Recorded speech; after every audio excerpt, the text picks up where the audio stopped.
सड़क पर जश्न, सामने खुर्रम मिसाइल।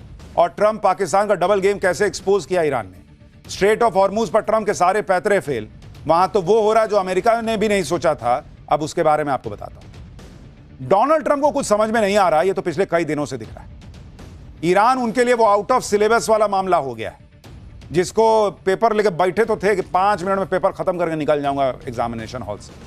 ऐसा फंसे हैं कि पेपर पे पेपर मांगना पड़ रहा, सॉल्व नहीं हो रहा ईरान। एक तरफ ट्रंप कहते हैं कि ईरान से बात नहीं की तो सब कुछ उड़ा दूंगा, ईरान ने अगर बात नहीं की। दूसरी तरफ अपनी तरफ से अचानक सीज फायर बढ़ाने का ऐलान कर दिया।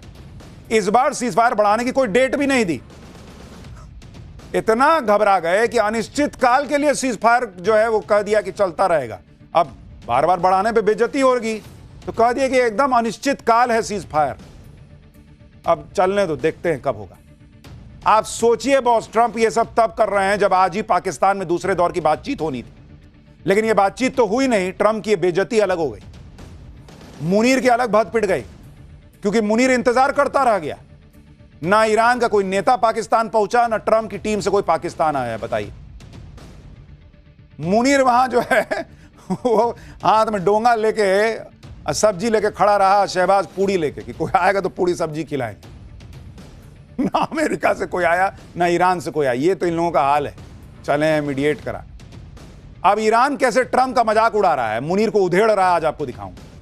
आपको यह भी बताऊंगा कि कैसे ट्रंप के सारे पैतरे एक के बाद एक फेल होते जा रहे हैं और क्या ट्रंप ने फाइनली हार मान ली है।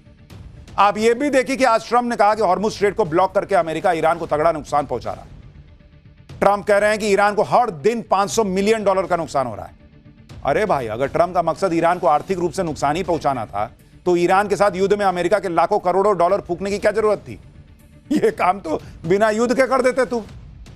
अब हॉर्मुज स्ट्रेट का क्या हाल है, वहां ईरान अमेरिका की नाकेबंदी कब हटेगी, आज आपको पूरी डिटेल बताऊंगा। लेकिन पहले आज जो ट्रंप की, मुनीर की, शहबाज की बेइज्जती हुई है, स्ट्रेट ऑफ हॉर्मुज पे क्या हुआ है, ईरान ने क्या किया है, पहले उसका एक ट्रेलर देखिए।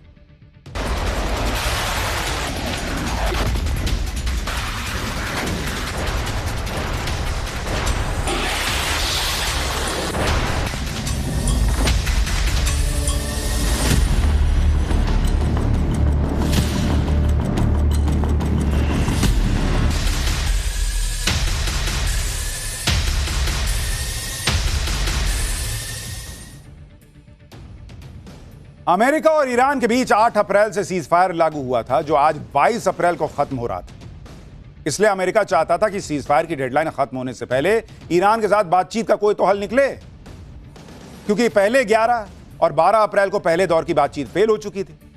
इसलिए अमेरिका आज होने वाली बातचीत से बहुत उम्मीद लगाए बैठा था, लेकिन ऐसा कुछ नहीं हुआ।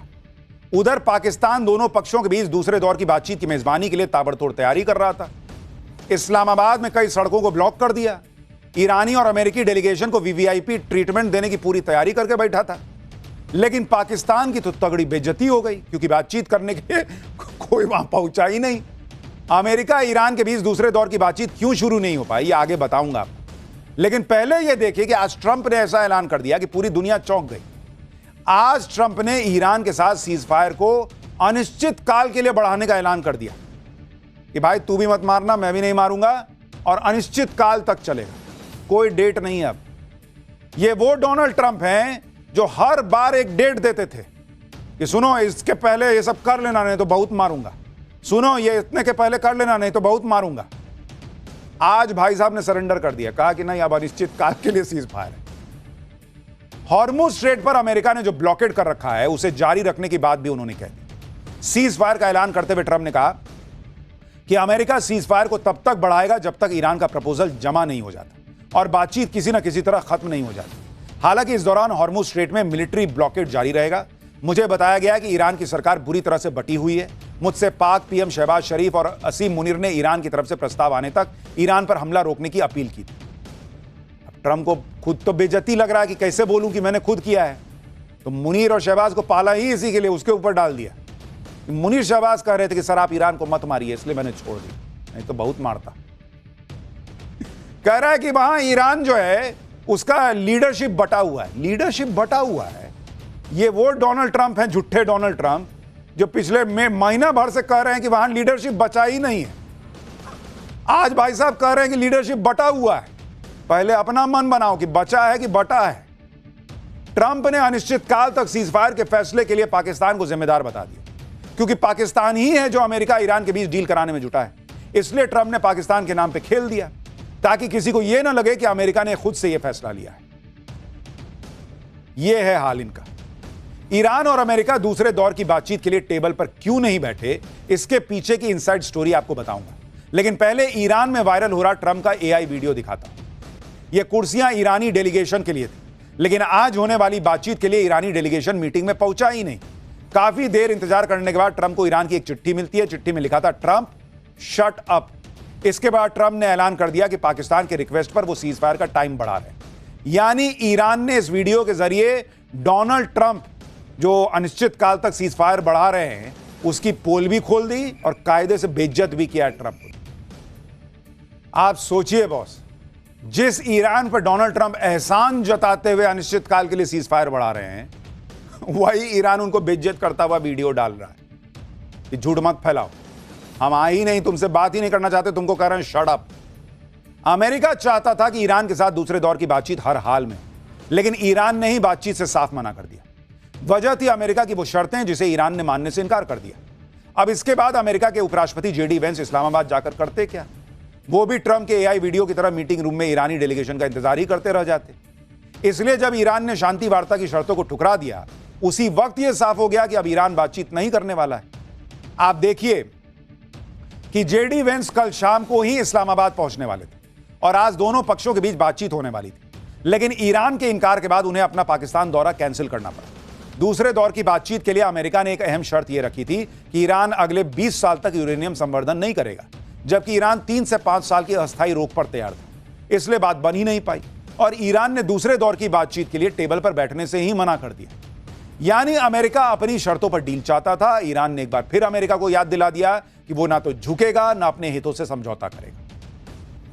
ईरान ने एक और वजह से अमेरिका के साथ बातचीत करने से इनकार कर दिया। वो वजह क्या है बताऊं, लेकिन पहले यह देखें कि ईरान अमेरिका मीटिंग की एक तस्वीर जो पाकिस्तान से लेकर नॉर्वे तक जबरदस्त वायरल हो रही। जब 11 अप्रैल को इस्लामाबाद में अमेरिकी उपराष्ट्रपति जेडी वेंस और ईरान के बीच शांति वार्ता हो रही थी, उस वक्त एक अजीब घटना ने सबका ध्यान खींचा। इस मीटिंग में पाकिस्तानी मूल का एक ऐसा कारोबारी मौजूद था जिसे नॉर्वे ने भगोड़ा घोषित कर रखा है। इस पाकिस्तानी मूल के कारोबारी का नाम है उमर फारूक जहूर। नॉर्वे के अखबार वर्डेंस गैंग ने उमर फारूक जहूर की पहचान की और उसकी पूरी कुंडली खोल दी। इसके बाद पता लगा कि जहूर तो बहुत बड़ा फ्रॉड है। इसने कई देशों में घपलेबाजी कर रखी है। जहूर पर नॉर्वे में करोड़ों डॉलर की धोखाधड़ी का आरोप है। लंबे समय से नॉर्वे पुलिस को जहूर की तलाश थी। 2003 में जहूर को नॉर्वे में दोषी ठहराया गया था, लेकिन जहूर गिरफ्तार होने से पहले ही नॉर्वे से भाग गया। इसलिए नॉर्वे ने जहूर को भगोड़ा घोषित कर रखा है। नॉर्वे के अलावा स्विट्जरलैंड में भी जहूर एक डील में घपले का आरोपी है। 2004 में स्विट्जरलैंड पुलिस ने एक मामले में जहूर को आरोपी बनाया था। अब आप सोच रहे होंगे कि जहां दो देशों के बीच युद्ध रोकने को बात होनी थी, वहां पर पाकिस्तानी मूल का एक करप्ट और भगोड़ा बिजनेसमैन कर क्या रहा था? यह उमर फारूक जहूर मुनीर की आंखों का तारा है। हर फ्रॉड मुनीर को पसंद आता है बॉस। पाकिस्तान में उसे हिलाल इम्तियाज सम्मान से नवाजा गया है। यह पाकिस्तान का दूसरा सबसे बड़ा नागरिक सम्मान है। जहूर को यह सम्मान पाकिस्तान में विदेशी निवेश लाने के लिए दिया गया था। इसके अलावा पाकिस्तान के पूर्व पीएम इमरान खान को जेल में पहुंचाने के पीछे इसकी बहुत बड़ी भूमिका है। मुनीर के इशारे पर जहूर तोशाखाना केस में विसल ब्लोअर बन गया और गवाही देकर इमरान को जेल पहुंचा दिया। इसलिए शहबाज सरकार और मुनीर का इसको पूरा बैकअप रहता है। और सोचिए क्या डील चल रही है कि एक करप्ट आदमी उस डील को कराने पहुंचा हुआ जेडी वेंस से मिल रहा है। यह तो हाल है पाकिस्तान का। शहबाज और मुनीर ने पूरा जोर लगाया कि कैसे भी ईरान अमेरिका के बीच डील फाइनल करवाता है, वो दुनिया भर में अपनी आतंकी देश वाली इमेज सुधार ले। लेकिन जिस तरह ईरान को ट्रंप की बातों पर यकीन नहीं, उसी तरह पाकिस्तान पर भी ईरान को रत्ती भर का भरोसा नहीं। पाकिस्तान की चालाकी को ईरान ने समझ लिया और उस पर तीखा हमला बोला। ईरान के सरकारी टीवी चैनल पर पाकिस्तान को खूब लताड़ा जा रहा है। ईरान की मीडिया में पाकिस्तान को लेकर क्या कुछ चल रहा है, वो कुछ बातें आपको बताता हूं। ईरानी मीडिया में कहा जा रहा है कि पाकिस्तान मध्यस्थता के नाम पर डबल गेम खेल रहा है। आसिम मुनीर पक्षपातपूर्ण मध्यस्थता कर रहे हैं। पाकिस्तान पब्लिकली अमेरिका के साथ है, लेकिन अंदर खाने तेहरान के साथ संपर्क में है। ईरान के 10 सूत्रीय प्रस्ताव को पाकिस्तान ने नजरअंदाज कर दिया है। पाकिस्तान अमेरिका समर्थित 15-16 नई मांगे आगे बढ़ा रहा है। यानी ईरान कह रहा है कि यह आदमी बीच में नौटंकी कर रहा है, मुनीर और ये शहबाज, ये लोग अमेरिका की तरफ से खेल रहे हैं, तो खेलेंगे, जो भीख दे रहा है उसी की तरफ से ना खेलेंगे। लेकिन ईरान को और दुनिया भर की मुस्लिम कम्युनिटी को समझ में आ रहा है कि जो पाकिस्तान आतंकी भेजता है, जबरदस्ती कश्मीर का मुद्दा बनाता है, उसके अंदर का मुसलमान प्रेम कहां चला गया? ईरान के नाम पे डॉलर के सामने सब फेल हो गया।